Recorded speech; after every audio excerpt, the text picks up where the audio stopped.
હવે જો એના પછીનો જે આપણો ટોપિક છે સાર્થક અંકો, અને આ જે ટોપિક છે બરાબર સમજવાનો છે. હવે પછીના આપણા જે બધા એક્ઝામ્પલ હશે એમાં અંદર એક ખાસ નોંધ લખી હશે કે તમારો જે જવાબ છે એ સાર્થક અંકોને ધ્યાનમાં રાખીને ગણો.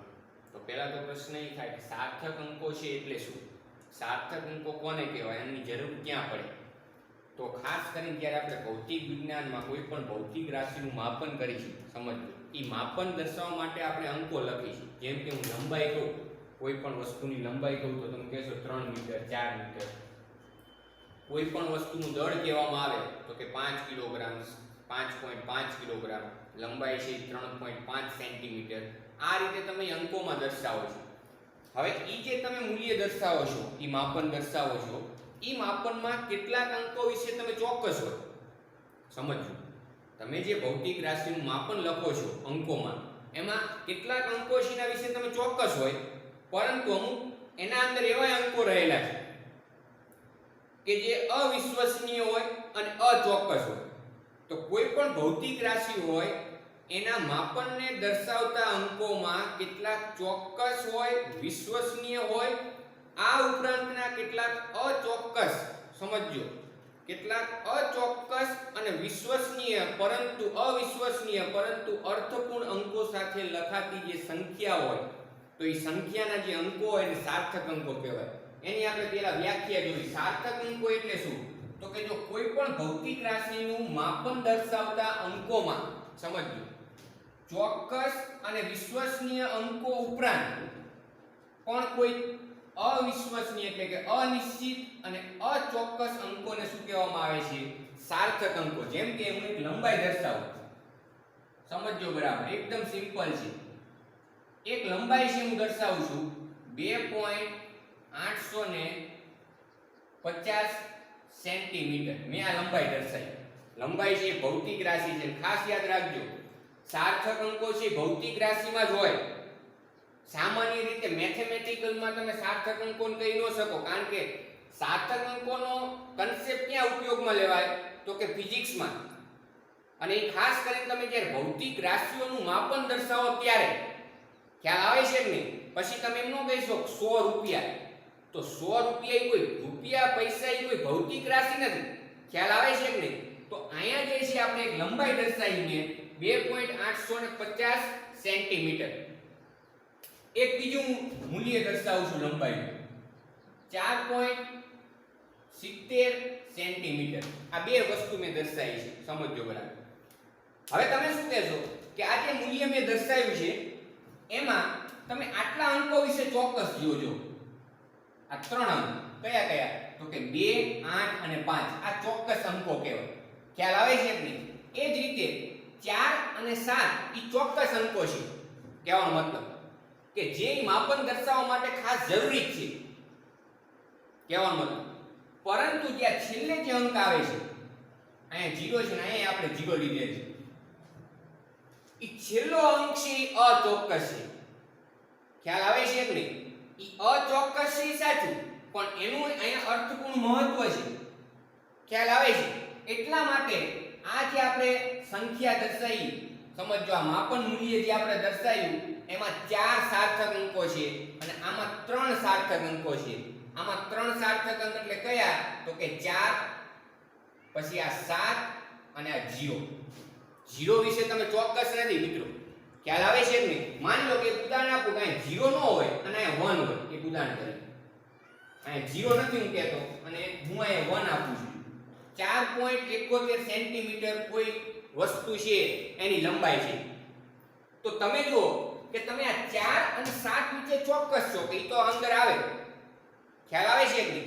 પણ જ્યાં એક તમે પાછળ લખો છો, 7 ની પાછળ એક દશાંશ ચિહ્ન પછી 7 ની પાછળ જે એક આપણે લખ્યો એના વિશે તમે અચોક્કસ છો, કહેવાનું. તો એટલા માટે એક છે અચોક્કસ અંક કહેવાય.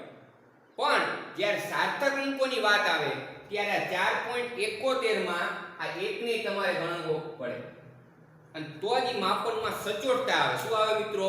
સચોટતા. સચોટતા એટલે શું આગળ આવી ગયું કે કોઈ પણ ભૌતિક રાશિનું માપન કેટલા વિભેદન સુધી દર્શાવવામાં આવે છે, કેટલી લિમિટ સુધી, કેટલી સીમા સુધી દર્શાવવામાં આવે છે, સચોટતા કહેવાય. માની લો કે મેં એક લંબાઈ 4.71 સેન્ટીમીટર દર્શાવી અને એક લંબાઈ છે એ 4.7 સેન્ટીમીટર દર્શાવી, તો તમે આ બંને ઉપરથી ડિફરન્સ ખાસ સમજી શકો છો કે આ 4.71 છે અને આ 4.7 છે. એનો મતલબ એવો થયો કે આ મૂલ્ય વધુ સચોટ છે. શા માટે? કારણ કે તો અહીંયા 7 પછી જે ડિજિટ જે આવે છે, જે અંક આવે છે, એને આપણે ગણતરીમાં લીધો છે. અને અહીંયા એવું બની શકે કે અહીંયા 7 પછી કોઈ અંક આવતો હોય પણ એ તમે લખ્યો ન હોય તો તમે રાઉન્ડ ઓફ કરીને કહી દીધું હોય કે લંબાઈ 7.5 છે, 4.7 સેન્ટીમીટર છે. આપણે ઘણીવાર એવું કરી છે કે તમે કોઈ પણ વસ્તુની ગણતરી કરતા જવાબ છે જો આવો આવતો હોય 5.52 અને આપણે ભૌતિક રાશિની વાત છે એટલે હું લખું 5.52 મીટર, એટલે તમે શું લઈ લેશો કે આની કિંમત છે 5.5 મીટર થાય. આને રાઉન્ડ ઓફ કહેવાય. શું કહેવાય? Round of. એ આપણે આગળ સમજશું. પણ કહેવાનો મતલબ શું કે તમે જ્યારે 5.52 જે મૂલ્ય આવ્યું તમારી પાસે ગણતરીમાં, એને તમે 5.5 જે મૂલ્ય લઈ લીધું, એ સાર્થક અંકોની દ્રષ્ટિએ જોવા જઈએ તો એ ખોટું પડે. શા માટે? કારણ કે આજે 5.52 અને 5.5 માં સૌથી સચોટ માપનનું મૂલ્ય કયું કહેવાય? તો કે 5.52. શા માટે? કારણ કે તમે 5 પછી જે ડિજિટ આવે છે એ ગણતરી કરેલી છે. ખ્યાલ આવે છે કે નહીં? તો તમે એક વસ્તુ ખાસ સમજજો કે આ 5.5 અને 5.52 માં 5.52 માં સાર્થક અંકો કેટલા? તો કે 3. કયા કયા? તો કે 5, આ 5 અને આ 2. આ 3 સાર્થક અંકો કહેવાય. સમજજો બરાબર. અને 5.5 માં સાર્થક અંક કેટલા? તો કે 2. તો આના ઉપરથી એવા નિર્ણય ઉપર તમે એક વસ્તુ આવી શકો કે જે ભૌતિક રાશિનું માપન દર્શાવવામાં આવે એમાં સાર્થક અંકોની સંખ્યા જેટલી વધારે એટલું ઈ માપન છે સૌથી સચોટ કહેવાય. આ પ્રારંભિક તબક્કે આપણે એવું કહી શકીએ કે જ્યારે તમે ભૌતિક રાશિનું માપન દર્શાવો છો, એ લંબાઈ હોય કે કોઈ પણ ભૌતિક રાશિ હોવી જોઈએ, તો એમાં જે સાર્થક અંકો આવે છે એમાં જે મૂલ્યમાં સાર્થક અંકો વધારે હોય, જે માપન દર્શાવો છો તમે એમાં સાર્થક અંકોની સંખ્યા વધારે હશે, ઈ માપન સૌથી સચોટ હશે. ખ્યાલ આવે છે? તો હવે પ્રશ્ન થયો કે આપણે સાર્થક અંકોની સંખ્યા કેવી રીતે નક્કી કરી શકીએ? અહીંયા તો મેં સિમ્પલ તમને કીધું કે આમાં 4 સાર્થક અંકો છે. જો કયા કયા? તો કે આ 2, 8, 5 અને 0. આમાં 3 સાર્થક અંકો છે. કયા કયા? તો કે 4, 7, 1. આમાં 2 સાર્થક અંકો છે. કયા કયા? તો કે 4 અને 7. તો પ્રશ્ન એ થાય કે આપણે સાર્થક અંકો છે એ કઈ રીતે નક્કી કરી શકીએ? તો જો એના મોસ્ટ આઈએમપી 5 થી નિયમો છે. નિયમ એકદમ સિમ્પલ છે અને આ પરીક્ષામાં ઘણીવાર પૂછાય છે. એકવાર તમને નિયમ બરાબર મગજમાં કન્સેપ્ટ ક્લિયર થઈ ગયો પછી તમને કોઈ પણ ભૌતિક રાશિનું માપન આપે, તમે એના ઉપરથી એક્ઝેક્ટ સાર્થક અંકોની સંખ્યા નક્કી કરી શકો. સમજજો. તો એના જે નિયમો છે એને હું તમને ઉદાહરણ સાથે સમજાવીશ. પહેલું જે છે સાર્થક અંકો નક્કી કરવાના જે નિયમો છે એમાં પહેલો જે નિયમ છે એ ખૂબ જ અગત્યનો છે. બધા જ શૂન્યેતર અંકો સાર્થક અંકો છે. તો કોઈ પ્રશ્ન થાય કે આ શબ્દનો મતલબ શું? શૂન્યેતર. શૂન્યેતર એટલે એનો મતલબ એવો થાય શૂન્ય સિવાય. શૂન્ય સિવાય ના. આ લખી નાખજો બુકમાં કે બધા જ શૂન્યેતર અંકો સાર્થક અંકો છે. એનો મતલબ બધા જ શૂન્ય સિવાયના અંકો સાર્થક અંકો છે. જેમ કે એક ઉદાહરણ આપું, લંબાઈ. જો આપણે આના જે ઉદાહરણ આપવાના થાય ભૌતિક રાશિમાં જ આપવાના થાય. એક હું લંબાઈ દર્શાવું છું, સમજજો બરાબર, કે 231 મીટર. એક ઉદાહરણ તરીકે એક મેં લંબાઈનું મૂલ્ય દર્શાવ્યું, કયું? 231 મીટર. હવે આપણો નિયમ વાંચો ફરીવાર. બધા જ શૂન્યેતર અંકો સાર્થક અંકો છે. મતલબ તમે કોઈ ભૌતિક રાશિનું માપન દર્શાવ્યું, એમાં બધા જ શૂન્યેતર એટલે કે શૂન્ય સિવાયના જેટલા અંકો હોય એ કેવા હોય? તો કે સાર્થક અંકો. તો તમે જોઈ શકો છો આ લંબાઈમાં કોઈ શૂન્ય છે જ નહીં, એટલે શૂન્ય સિવાય. ખ્યાલ આવે છે ને? શૂન્યેતર અંકો એટલે 2, 3 અને 1. આ 2, 3 અને 1 છે મિત્રો, એ સાર્થક અંકો છે. એટલા માટે આમાં સાર્થક અંકોની સંખ્યા કેટલી આ મૂલ્યમાં? 231 મીટરમાં. તો કે 3. હવે પ્રશ્ન થાય કયા કયા? તો ખ્યાલ આવે છે? સાર્થક અંકોની સંખ્યા પૂછી શકે અને ઈ સાર્થક અંકો કયા કયા છે એ તમારે જણાવવાના. તો અહીંયા 3 સાર્થક અંકો છે. 231 મીટર લંબાઈનું જે મૂલ્ય છે એમાં 3 સાર્થક અંકો છે ભૌતિક રાશિના માપનમાં. કયા કયા? તો કે 2, 3 અને 1. પહેલો નિયમ કમ્પ્લીટ. બીજા નિયમ ઉપર આવે. બીજો નિયમ શું કહે છે કે દશાંશ ચિહ્ન વાળી સંખ્યામાં બે શૂન્યેતર અંકો વચ્ચે આવેલા બધા જ શૂન્યાંકો સાર્થક અંકો છે. થોડુંક વાક્ય લાંબુ છે પણ હું તમને શોર્ટમાં સમજાવું કે કોઈ સંખ્યા છે એ દશાંશ ચિહ્ન વાળી છે. દશાંશ ચિહ્નમાં તમને ખ્યાલ આવી જાવ તો દશાંશ ચિહ્ન વાળી સંખ્યામાં બે શૂન્યેતર, શૂન્યેતર એટલે હવે શું? તો કે શૂન્ય સિવાય બે શૂન્યેતર અંકો વચ્ચે આવેલા બધા જ શૂન્યાંકો સાર્થક અંકો છે. હવે જો હું લખું છું, પહેલા તો તમારી સંખ્યા દશાંશ ચિહ્ન વાળી લખવાની. એટલે આપણે લંબાઈને જ બધા ઉદાહરણ લખી, તમે તમારી જાતે લખી શકો ઉદાહરણ. હું એક લંબાઈ છે દર્શાવું છું. જો કે એક લંબાઈ મેં દર્શાવી 4.007 મીટર. એક મેં આ લંબાઈનું મૂલ્ય દર્શાવ્યું. હવે ખાસ વસ્તુ સમજો. તમને શું કીધું છે કે બે દશાંશ ચિહ્ન વાળી સંખ્યામાં, એટલે દશાંશ ચિહ્ન વાળી સંખ્યા છે બે શૂન્યેતર અંકો વચ્ચે આવેલા બધા જ શૂન્યાંકો એટલે કે શૂન્યો, શૂન્ય જેને આપણે કહીએ એ શું છે મિત્રો? તો કે સાર્થક અંકો છે. હવે તમે સમજો 4.007 મીટર એમાં કુલ સાર્થક અંકો કેટલા છે આપણે કેવું છે? તો એની સંખ્યા કેટલી વિચારો? તો કે 4. અને કયા કયા? તો કે 4, 0, 0 અને 7. નિયમ છે એમાં આમાં ખાસ જોજો કે દશાંશ ચિહ્ન વાળી સંખ્યા એમાં બે શૂન્યેતર અંકો, બે શૂન્યેતર અંકો એટલે કયા? તો કે 4 અને 7. ખ્યાલ આવે છે? આ 4 અને 7 છે બે શૂન્યેતર અંકો વચ્ચે આવેલા બધા જ શૂન્યાંકો, વચ્ચે આવેલા બધા જ શૂન્યાંકો એટલે કયા? તો કે આ 0, 0. હજી આનાથી વધારે હોય તો લખી શકો. બધા જ શૂન્યાંકો એ સાર્થક અંકો છે. એટલે કે આમાં કુલ સાર્થક અંકોની સંખ્યા કેટલી થાય? તો કે 4. અને તમને પૂછે કયા કયા? તો અહીં લખવાનું 4, 0, 0 અને 7. ખ્યાલ આવે છે? તો એ બધા જ શૂન્યાંકો છે એ શું થશે? સાર્થક અંકો થશે. આગળ દશાંશ ચિહ્ન વગરની સંખ્યામાં જો આ ખાસ સમજજો. દશાંશ ચિહ્ન વાળી સંખ્યા કે દશાંશ ચિહ્ન વગરની સંખ્યા કે એ વસ્તુ ખાસ મહત્વની છે. દશાંશ ચિહ્ન વગરની સંખ્યામાં અંતિમ શૂન્યેતર અંકની જમણી તરફના શૂન્યાંકો સાર્થક અંક નથી. ખાસ સમજજો શું કીધું છે? દશાંશ ચિહ્ન વગરની સંખ્યામાં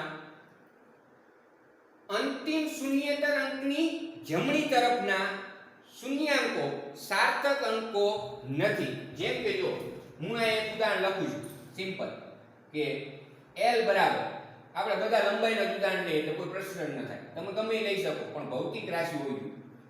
પહેલા તમારે દશાંશ ચિહ્ન વગરની એક સંખ્યા જોવાની. હું એક લખું છું દશાંશ ચિહ્ન વગરની સંખ્યા.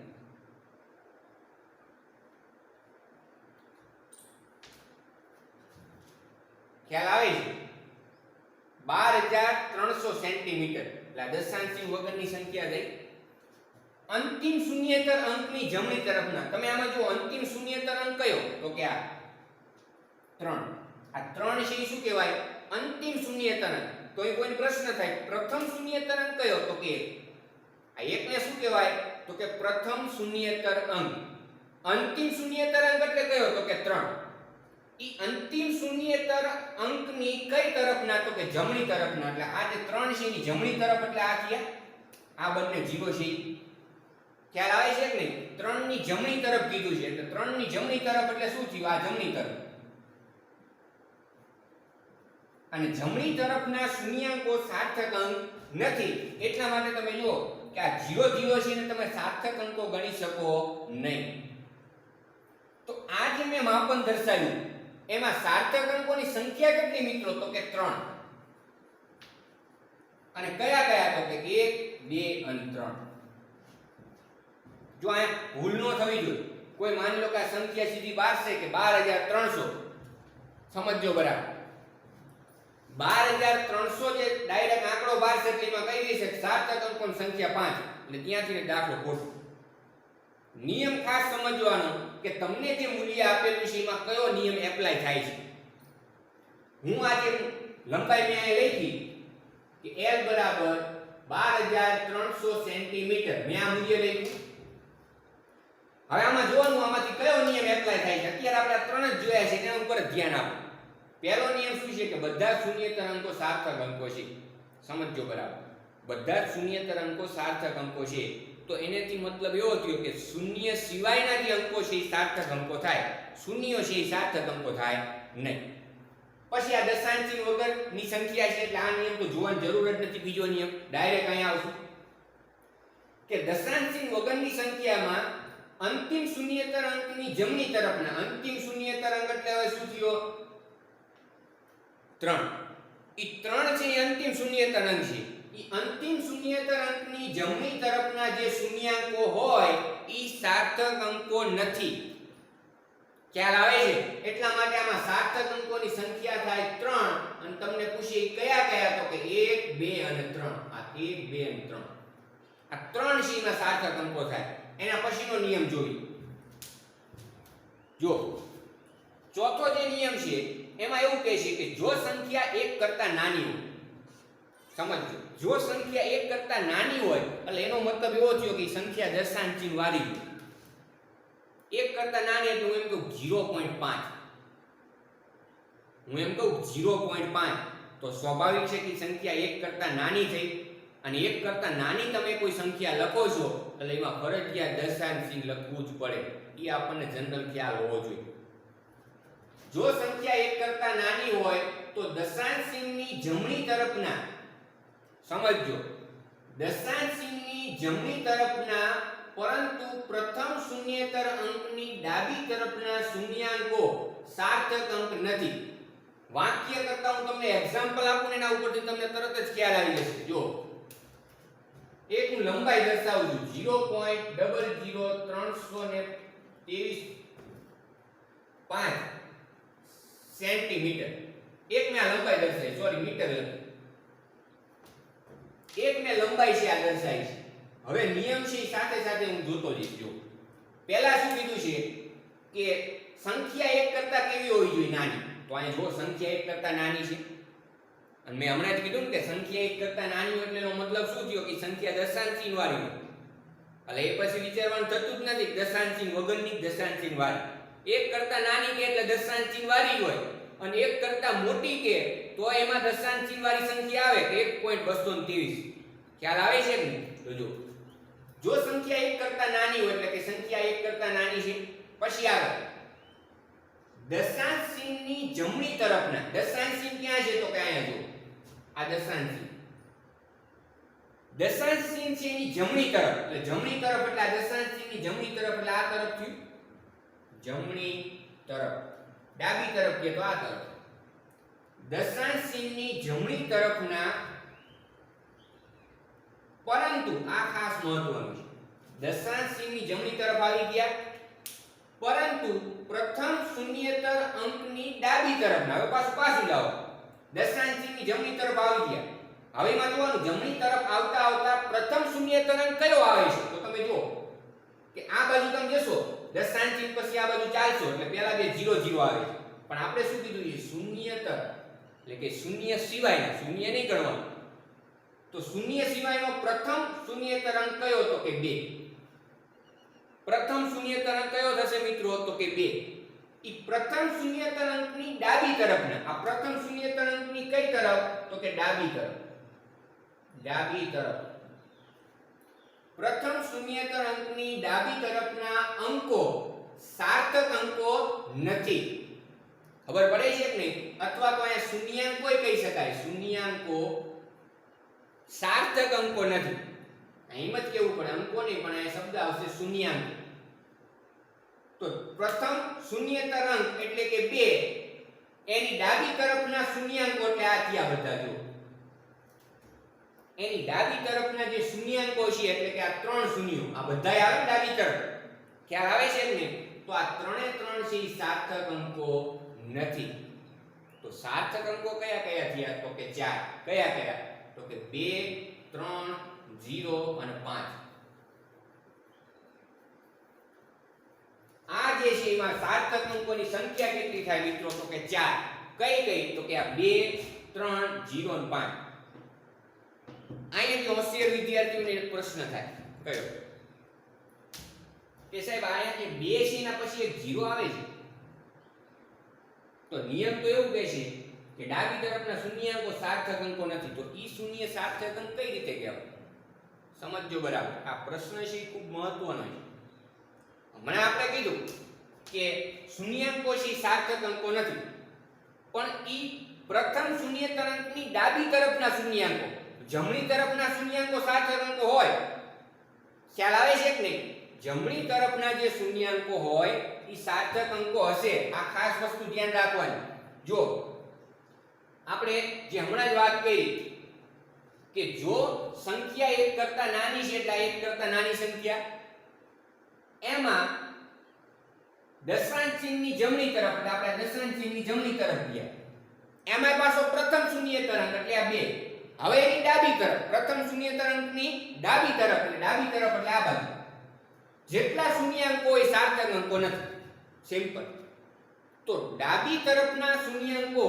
પ્રથમ શૂન્યેતર અંકની ડાબી તરફના શૂન્યાંકો સાર્થક અંકો નથી તો પ્રથમ શૂન્યેતર અંકની જમણી તરફના શૂન્યાંકો પાછા સાર્થક અંકો થાય એટલા માટે આ જે 0 છે અહીંયા ઈ પ્રથમ શૂન્યેતર અંકની જમણી તરફનો અંક શૂન્યાંક થયો એટલા માટે એને તમારે સાર્થક અંકમાં ગણવાનો ખ્યાલ આવે છે કે નહીં બીજું એક ઉદાહરણ તમને આપું એટલે ખ્યાલ આવશે આજ ચોથા નિયમનું જે ઉદાહરણ લખું છું જોવાનું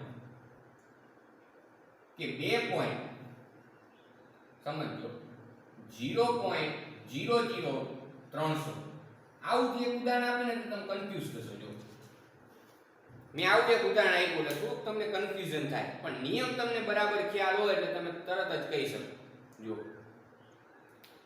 પહેલા સંખ્યા દશાંશ ચિહ્ન વાળી છે અને પછી ઈ સંખ્યા 1 કરતા નાની છે એટલે કયો નિયમ આવે તો કે ચોથો નિયમ હવે બીજું કંઈ જ નથી વિચારો ચોથો નિયમ શું કહે છે કે સંખ્યા જો 1 કરતા નાની હોય છે તો દશાંશ ચિહ્નની જમણી તરફના દશાંશ ચિહ્નની જમણી તરફ એટલે આ બાજુ અહીંયા દશાંશ ચિહ્ન છે જોયું એની જમણી તરફના પરંતુ પ્રથમ શૂન્યેતર અંક આ પ્રથમ શૂન્યેતર અંક જમણી તરફ તમે દશાંશ ચિહ્નથી જમણી તરફ જશો એટલે પહેલો શૂન્ય સિવાયનો અંક કયો આવે એને પ્રથમ શૂન્યેતર અંક કહેવાય તો પહેલો અંક જ કયો આવે છે તો 3 બાકીના બધા શૂન્ય જ છે કહેવામાં તો એમાં આપણે પ્રથમ શૂન્યેતર અંક આને કહેશું પ્રથમ શૂન્યેતર અંક કયો થાય તો કે 3 પ્રથમ શૂન્યેતર અંકની ડાબી તરફ એટલે આ પ્રથમ શૂન્યેતર અંક છે એની આ ડાબી તરફ થયું ડાબી તરફ પ્રથમ શૂન્યેતર અંકની ડાબી તરફના જે શૂન્યાંકો છે એટલે કે શૂન્યો છે એ સાર્થક અંકો નથી એટલા માટે જો આ પ્રથમ શૂન્યેતર અંકની ડાબી તરફના આ 3 શૂન્યાંકો 0 0 0 આ 3 શૂન્યો છે તો એને તમારે સાર્થક અંકોમાં ગણવાના નહીં પરંતુ સમજો પ્રથમ શૂન્યેતર અંકની જમણી તરફના જે શૂન્યાંકો હોય એ મિત્રો સાર્થક અંકો હોય એટલા માટે તમે અહીંયા એવું ન વિચારતા કે આજે મેં લખ્યું એમાં સાર્થક અંકોની સંખ્યા કેટલી તો કે 1 એ ખોટું પડે આ જે મેં ઉદાહરણ આપ્યું ખાસ કરીને કન્ફ્યુઝ કરવા જેવું ઉદાહરણ છે એમાં સાર્થક અંકોની સંખ્યા કેટલી મિત્રો તો એ સાર્થક અંકોની સંખ્યા થશે 3 અને કે તમને કયા કયા તો કે આ 3 0 અને 0 આમાં સાર્થક અંકોની સંખ્યા કેટલી થાય તો કે 3 કયા કયા તો કે આ 3 0 0 જો 3 પછીના જે શૂન્યાંકો છે એને તમે સાર્થક અંક ગણ્યા શા માટે કારણ કે પ્રથમ શૂન્યેતર અંકની જમણી તરફ છે જો એ ડાબી તરફ હોય તો ગણાય નહીં હજી એક તમને કન્ફ્યુઝ કરે ઉદાહરણ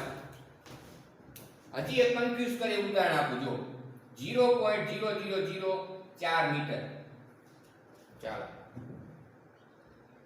સિમ્પલ પ્રથમ શૂન્યેતર અંક દશાંશ ચિહ્ન વગરની દશાંશ ચિહ્ન વાળી સંખ્યા છે અને પાછી 1 કરતા કેવી છે નાની હવે હું બોલીશ ને ફરીવાર પ્રથમ શૂન્યેતર અંક એટલે 4 એની ડાબી તરફ એટલે આ 4 શૂન્યો તો એ સાર્થક અંકો હોય નહીં પણ એ પ્રથમ શૂન્યેતર અંકની જો જમણી તરફ શૂન્ય હોય તો એ સાર્થક અંક ગણવા પણ અહીંયા તો નથી 4 પછી કોઈ શૂન્ય છે નહીં એટલે આમાં સાર્થક અંકની સંખ્યા કેટલી થઈ 1 અને કઈ તો કે 4 ખ્યાલ આવે છે કે નહીં તો આ રીતે તમને કોઈ પણ ઉદાહરણ કહે તો તમે એમાં સાર્થક અંકો કેટલા છે ગણતરી કરી શકો. હવે સમજો બરાબર. પાંચમો જે નિયમ છે, પાંચમો નિયમ શું કહે છે કે જો સંખ્યા એક કરતા મોટી હોય તો દશાંશ ચિહ્ન વાળી સંખ્યામાં, પહેલા શું કીધું છે તમને કે જો સંખ્યા એક કરતા મોટી હોય, એક કરતા વધારે હોય, અને ઈ પાછી સંખ્યા કેવી હોવી જોઈએ તો કે દશાંશ ચિહ્ન વાળી. એક કરતા મોટી સંખ્યા એટલે એમાં તમારે બે વિભાગ પડે. એક કરતા મોટી સંખ્યા એટલે હું બે નહીં કહી શકું, આ બે છે એક કરતા મોટી સંખ્યા છે, અને એક કરતા મોટી સંખ્યા એટલે હું આને કહી શકું 1.5. પણ આ બે માં ડિફરન્સ શું? આ 1.5 અને 2 માં ડિફરન્સ શું? તો કે આમાં દશાંશ ચિહ્ન છે, આમાં દશાંશ ચિહ્ન નથી. પણ તમને સ્પષ્ટ જ કહી દીધું છે કે જો સંખ્યા એક કરતા મોટી હોય તો દશાંશ ચિહ્ન વાળી સંખ્યામાં અંતિમ શૂન્યેતર અંક પછીના બધા જ શૂન્યાંકો સાર્થક અંકો છે. ઈ મેં આયા જ હમણાં ચર્ચા કરી નાખી. ખ્યાલ આવે છે કે નહીં? શું કીધું છે? જો સંખ્યા એક કરતા મોટી હોય તો દશાંશ ચિહ્ન વાળી સંખ્યામાં અંતિમ શૂન્યેતર અંક પછીના બધા જ શૂન્યાંકો સાર્થક અંકો છે. અને જો સંખ્યા દશાંશ ચિહ્ન વગરની હોય અને એક કરતા મોટી હોય તો અંતિમ શૂન્યેતર અંક પછીના બધા જ શૂન્યાંકો સાર્થક અંકો નથી. આ 3 અને 5 આ બે નિયમ વચ્ચેનો ડિફરન્સ ખાસ સમજજો. 5 માં શું કીધું છે કે સંખ્યા એક કરતા મોટી હોવી જોઈએ અને પાછી દશાંશ ચિહ્ન વાળી. સંખ્યા એક કરતા મોટી અને દશાંશ ચિહ્ન વાળી તો શું કીધું છે? અંતિમ શૂન્યેતર અંક પછીના બધા જ શૂન્યાંકો સાર્થક અંકો છે. તો ઉદાહરણ આપું L બરાબર 4.700 મીટર. શું લખ્યું મેં ઉદાહરણ? 4.700 મીટર. હવે તમે જો સંખ્યા એક કરતા મોટી થઈ અને સંખ્યા પાછી શું થઈ? દશાંશ ચિહ્ન વાળી. તો શું કીધું છે? અંતિમ શૂન્યેતર અંક. અંતિમ શૂન્યેતર અંક આમાં કયો થાય? તો કે 7. પ્રથમ નથી કીધો. પ્રથમ કહેતો કોણ? તો કે 4. આ પ્રથમ શૂન્યેતર અંક કહેવાય. અંતિમ શૂન્યેતર અંક એટલે આ 7 થયો. અંતિમ શૂન્યેતર અંક પછીના, એના પછી એટલે કયા? તો કે આ બધા જ જે શૂન્યાંકો હોય એ સાર્થક અંકો છે.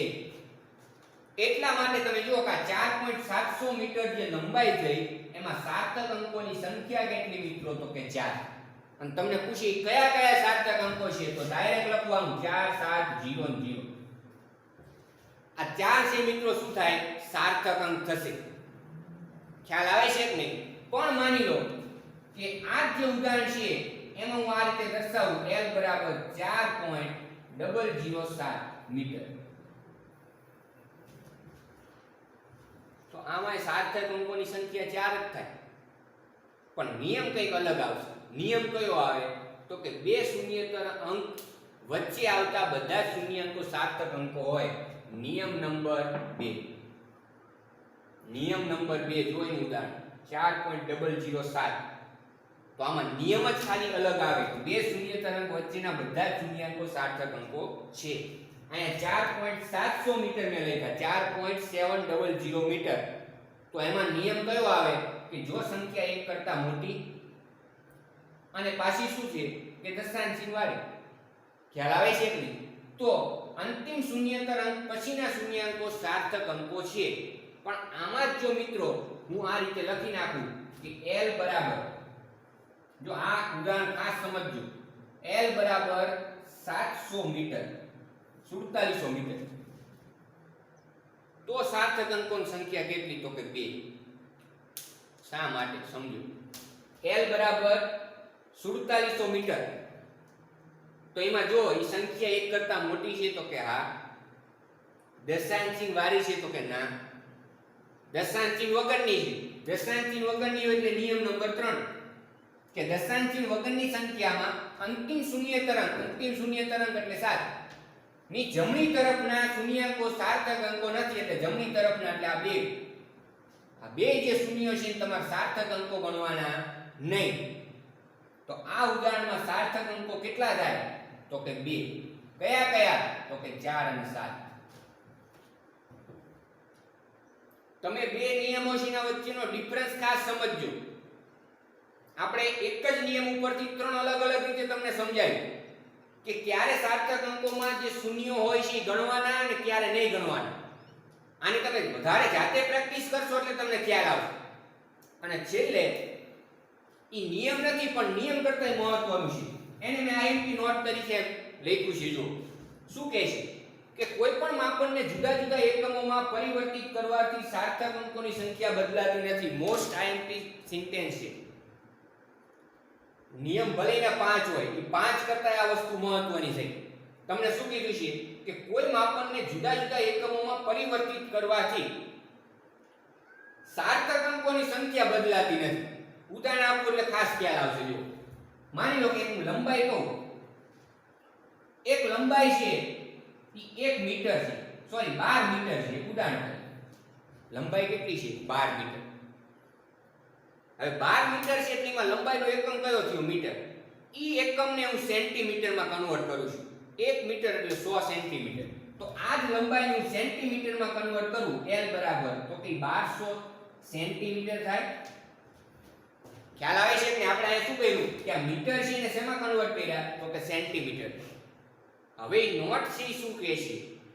એ નોંધ આપણે લખી છે એ શું કહે છે કે જ્યારે તમે કોઈ માપનને એક એકમમાંથી બીજા એકમમાં રૂપાંતરણ કરો, મીટરમાંથી સેન્ટીમીટરમાં ફેરવો લંબાઈને, તો સાર્થક અંકોની જે સંખ્યા હોય છે એ પહેલા જે હતી એટલી જ રહે, બદલાય નહીં. જેમ કે આ 12 મીટર જે મેં અહીંયા લખ્યા, એ 12 મીટરમાં સાર્થક અંકો કેટલા? કોણ કે 12 મીટર છે લંબાઈ મેં કીધી કે L બરાબર 12 મીટર. જો હું જ્યારે બોલું ત્યારે સમજો, તમારે ખાસ જવાબ મગજમાં વિચાર લેવાનો, અને પછી હું જ્યારે જવાબ બોલું ત્યારે એની સાથે કન્ફર્મ કરવાનો, એટલે તમને એક પ્રકાર કોન્ફિડન્સ આવશે કે આપણું જે ભણી છે સાચું, એકદમ એક્ઝેક્ટ રીતે સાચું ભણી છે અને આપણને ખબર પડે. એ રીતે સેલ્ફ કોન્ફિડન્સ છે વધારવાનો. ખ્યાલ આવે છે ને? એટલે તમને એમાં રુચિ વધશે ભણવામાં. સમજો બરાબર. મેં શું કીધું કે લંબાઈ મેં 12 મીટર દર્શાવી, તો એમાં સાર્થક અંક કેટલા? તરત જ હવે તમને ખબર પડી જશે કે સાહેબ 2. કયા કયા? તો કે આ 1 અને 2, આ બે સાર્થક અંકો છે. હવે મેં શું કહ્યું કે 12 મીટર છે ને સેન્ટીમીટરમાં કન્વર્ટ કર્યા એટલે 1200 સેન્ટીમીટર થયા.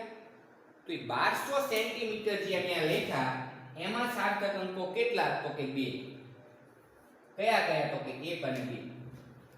તો કોઈ પ્રશ્ન થાય સાહેબ એમાં તો 2 જીરો વધી ગયા તો 4 સાર્થક અંક નો થાય? નો થાય મિત્રો. કોઈને એવો મગજમાં ખોટો પ્રશ્ન થશે કે સાહેબ એમાં પહેલા 12 હતા, હવે 1200 થઈ ગયા. પહેલા 12 મીટર લંબાઈ હતી, હવે 1200 મીટર થઈ ગઈ. તો 1200 માં 4 સાર્થક અંક નો થાય? તો કે નો થાય. શા માટે? સમજો શા માટે નો થાય? તો નિયમ કયો? તો નિયમ નંબર 3 કે દશાંશી વગરની સંખ્યામાં અંતિમ શૂન્યેતર અંક પછીના શૂન્યાંકો, અંતિમ શૂન્યેતર અંકની જમણી તરફના જે શૂન્યાંકો છે એ સાર્થક અંકો નથી. એટલા માટે આ 2 પછી જેટલા તમે જીરો લગાડતા જાઓ એ સાર્થક અંકો ન હોય. અહીંયા તો કોઈ સેન્ટીમીટરમાં કન્વર્ટ કર્યા, માની લો કે મિલીમીટરમાં કન્વર્ટ કરે તો હજી એક જીરો અહીંયા લાવી. L બરાબર હું એમ કહું કે 12000 mm, આ મિલીમીટર છે. 1 મીટર બરાબર 10³ mm. તો આ જે છે એમાં 12 પછી 3 જીરો આવે છે, તો એમાં સાર્થક અંકો તો 2 જ છે. કયા કયા? 1 અને 2. તો નોંધ એટલા માટે મહત્વની છે કે એમાં એવું કીધું છે કે જ્યારે તમે એક ભૌતિક રાશિને બીજી ભૌતિક રાશિમાં કન્વર્ટ કરો છો, એક એકમને બીજી એકમમાં કન્વર્ટ થાય છે, પરિવર્તિત થાય છે, મીટરનું સેન્ટીમીટર, કિલોગ્રામને ગ્રામમાં, મિલીગ્રામમાં. ખ્યાલ આવે છે કે નહીં? તો ઈ વખતે સમજો સાર્થક અંકો બદલાતા નથી. આ ખૂબ જ મહત્વનો મુદ્દો. 5 નિયમ છે પણ 5 નિયમ કરતાં આ મુદ્દો છે મહત્વનો થશે. ખ્યાલ આવે છે કે નહીં? તો આ 5 નિયમ ઉદાહરણ સાથે કમ્પ્લીટ તૈયાર થઈ જવા જોઈએ. એકવાર લખી નાખશો ચોપડામાં.